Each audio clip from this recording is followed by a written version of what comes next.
আলাইকুম ভাই। আমি আপনার পরিচয়টা জানতে চাই, আর হলো আপনাদের এই দলের কি নির্দেশনা আছে? রমজান মাসে আপনারা কি কার্যক্রম পরিচালনা করেছেন মহান পবিত্র ঈদ উল ফিতর উপলক্ষে আর ইফতার বিতরণ উপলক্ষে? জি, ধন্যবাদ আপনাকে। প্রথমে আমি সালাম জানাই দেশবাসীকে এবং আমার দারুস সালাম থানাবাসীকে। দেখেন, আমরা এই রমজানকে সামনে রেখে আমাদের ভারপ্রাপ্ত চেয়ারম্যান জনাব তারেক রহমানের নির্দেশ, আমরা যেন জনসম্পৃক্ততা কাজ করি এবং জনগণকে সঙ্গে নিয়ে কাজ করি। তার নির্দেশ মোতাবেক আমরা আমাদের দারুস সালাম থানা, বিএনপি এবং সকল অঙ্গ সংগঠন আমরা ইফতারের আয়োজন করেছি বিভিন্ন জায়গায়। থানা বিএনপি, ওয়ার্ড বিএনপি, ছাত্রদল, যুবদল, শ্রমিক দল, স্বেচ্ছাসেবক দল, কৃষক দল, এইভাবে আমরা বিভিন্ন স্পট করে সকলেই রাস্তার মধ্যে এবং পথিমধ্যে জনসম্পৃক্ততা জায়গাগুলি যেখানে আছে সেই জায়গাগুলিতে আমরা ইফতারের আয়োজন করেছি, যেন জনগণের পাশে দাঁড়াতে পারি, জনগণকে একটু সহযোগিতা করতে পারি, জনগণকে নিয়ে ইফতারটাকে করতে পারি। আমাদের ভারপ্রাপ্ত চেয়ারম্যান একটি কথা বলে দিয়েছেন যে ঘরোয়া কোনো ইফতার হবে না, ইনডোরে কোনো ইফতার হবে না। ইফতার করবেন জনগণকে সঙ্গে নিয়ে, জনগণকে পাশে নিয়ে ইফতার করতে হবে এবং খোলা আকাশের নিচে ইফতার করতে হবে। তাই তার নির্দেশ মোতাবেক আমরা আমাদের কার্যক্রম চালিয়ে যাচ্ছি। রমজান প্রায় শেষ পর্যায়ে চলে আসছে। আপনি জেনে থাকবেন, আমি আমার ব্যক্তিগত উদ্যোগে দারুস সালাম থানা বিএনপি যুগ্ম আহ্বায়ক হিসাবে আমি আলমগীর হোসেন গুপ্তু, আমি আমার ব্যক্তিগত উদ্যোগেও দুটা অনুষ্ঠান করেছি মাজার রোডে, এবং আমাদের অঙ্গ সংগঠন থেকে শুরু করে থানা এবং ওয়ার্ড বিএনপি নেতৃবৃন্দরাও প্রত্যেকেই ব্যক্তিগতভাবে আমাদের দলের নির্দেশ ছিল, আমাদের ঢাকা মহানগর উত্তর বিএনপির আহ্বায়ক আমিনুল হক ভাই নির্দেশ দিয়েছে কোথাও কোনো চাঁদাবাজি করা যাবে না, কারো কাছ থেকে ডোনেশন আনা যাবে না। আপনার নিজ তহবিল থেকে আপনার সামর্থ্য অনুযায়ী আপনি যতটুকু করতে পারবেন ঠিক ততটুকুই জনগণ সম্পৃক্ততা করে আপনি সেই ইফতারের আয়োজনটা করেন।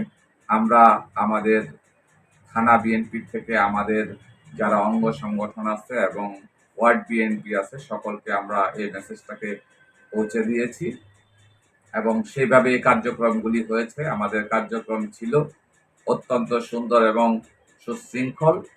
আমরা আমাদের নিজ নিজ তহবিল দিয়ে যে যতটুকু পেরেছি সেটা দিয়ে আমরা জনগণকে নিয়ে ইফতার করেছি এবং দেশনায়ক জনাব তারেক রহমানের নির্দেশে ঈদ উপহার বিতরণ করেছি। গতকাল ঢাকা মহানগর উত্তর বিএনপির আহ্বায়ক সাহেব আমিনুল হক ভাই আমাদের মাঝে এসে উপস্থিত হয়েছিলেন।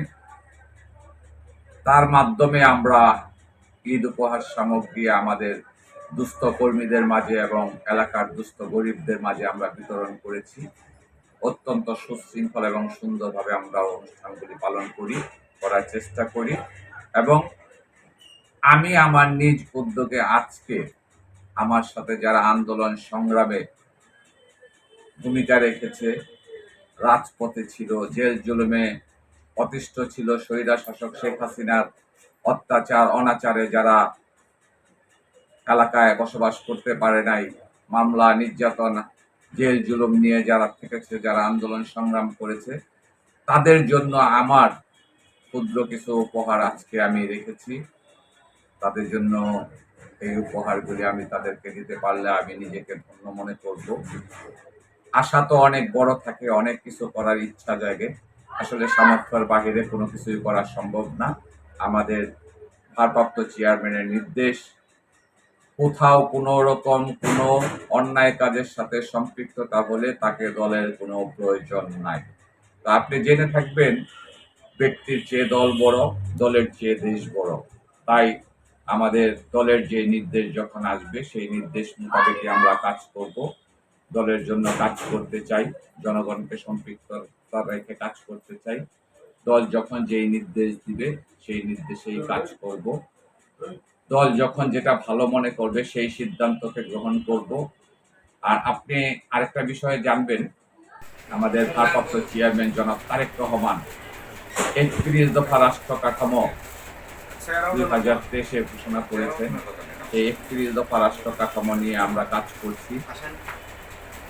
ঢাকা মহানগর উত্তর বিএনপির আহ্বায়ক আমিনুল হক ভাইয়ের নেতৃত্বে ২৬টা থানার কর্মী সভা এবং কর্মশালা ইতিমধ্যেই শেষ হয়েছে।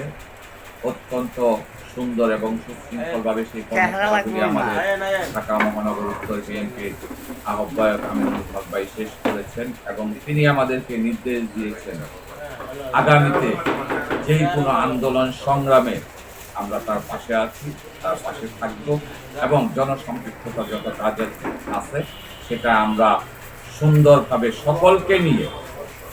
এবং আরেকটা জিনিস বলি, আমাদের দারুস সালাম থানা বিএনপি অত্যন্ত সুসংগঠিত, আমরা সকলে একত্রিত কাজ করি। যখন যেই প্রোগ্রাম আসে, যখন যেই নির্দেশ দলের আসে, সেই নির্দেশগুলি আমরা সকলে মিলেই সুন্দরভাবে করার চেষ্টা করি, আগামীতেও করব। এই বলে আমি সকলকে ধন্যবাদ জানিয়ে ঈদুল ফিতরের সালাম জানাচ্ছি সকলকে। আগাম অগ্রিম সালাম জানিয়ে আমি এখানেই শেষ করি। ধন্যবাদ।